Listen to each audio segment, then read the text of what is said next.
What if achieving your goals doesn't always require more discipline, more pursuit, or more hours of work? What if part of the problem is the way your mind has been programmed to think about the goal in the first place? We often believe that success comes from forcing ourselves to do things we don't want to. We create a strict plans, push harder, feel guilty when we fail, and tell ourselves that we need more motivation. But there is another way to look at personal growth. Instead of constantly fighting yourself, you can learn to work with your mind. Your subconscious mind plays an important role in your habits, reactions, expectations, and automatic behaviors. Much of what you do every day happens without consciously thinking about it. You don't have to remind yourself how to brush your teeth, walk, or reach for your phone. Your brain learns patterns and then makes those patterns easier to repeat.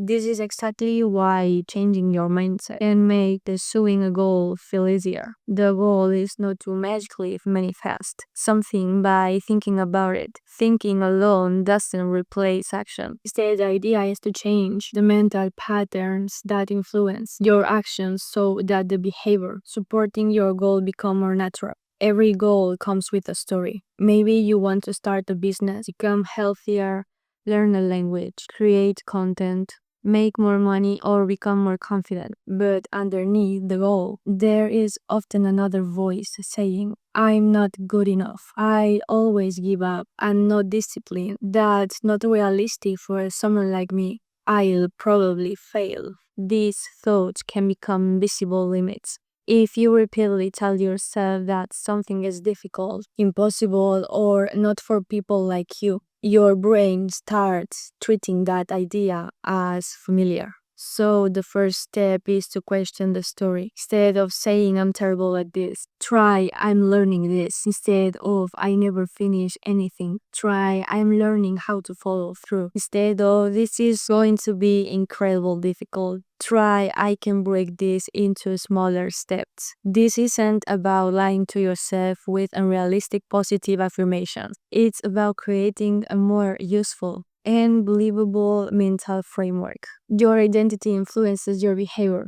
If you begin seeing yourself as someone who takes action, learns from mistakes, and keeps promises to yourself, your choices can gradually start reflecting that identity. The brain tends to prefer what is familiar. A new goal can feel uncomfortable because it represents uncertainty. That discomfort can be easily interpreted as a sign that you shouldn't continue. But discomfort doesn't necessarily mean something is wrong. Sometimes it simply means you're doing something unfamiliar. One way to make a goal feel more natural is to repeatedly expose yourself to it. Think about it, read about it, visualize the process, talk about it, practice it. Spend time around people who are doing already something similar. The important part is not to visualize only the final result, but the process. Imagine yourself sitting down and doing the work. Imagine yourself practicing when you don't feel motivated. Imagine yourself handling mistakes without quitting. Imagine yourself completing the small actions that eventually create the larger result. This helps shift your attention away from an abstract dream and toward behaviors you can actually control. Motivation is useful, but it is unreliable. Some mornings you wake up excited.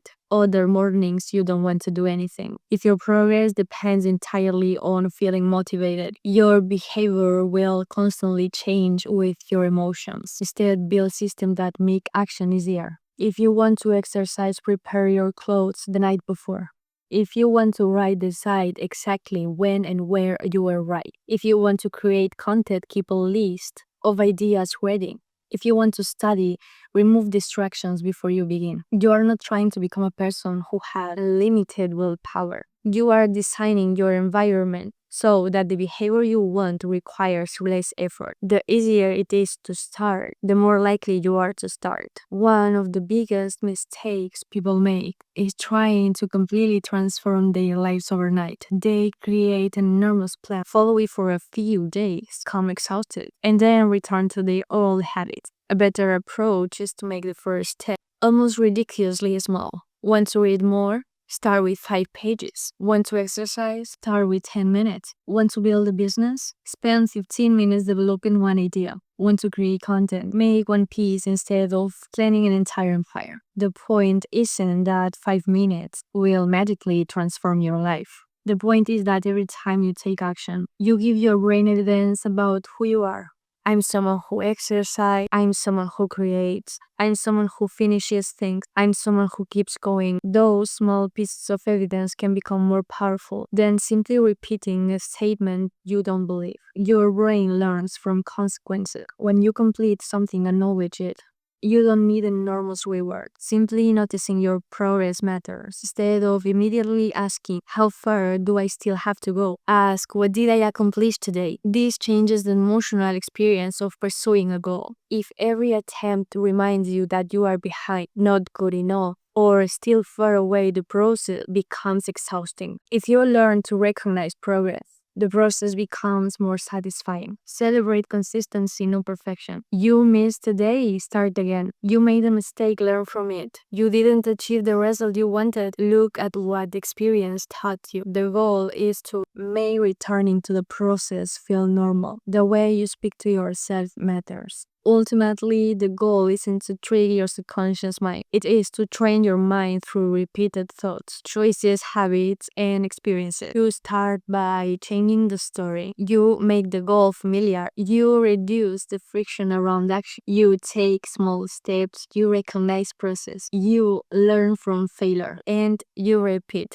Eventually, the goal can begin to feel less like something you are desperately trying to achieve and more like something you are naturally moving toward. That is where things become interesting because perhaps achieving a goal was never about making yourself work harder every single day.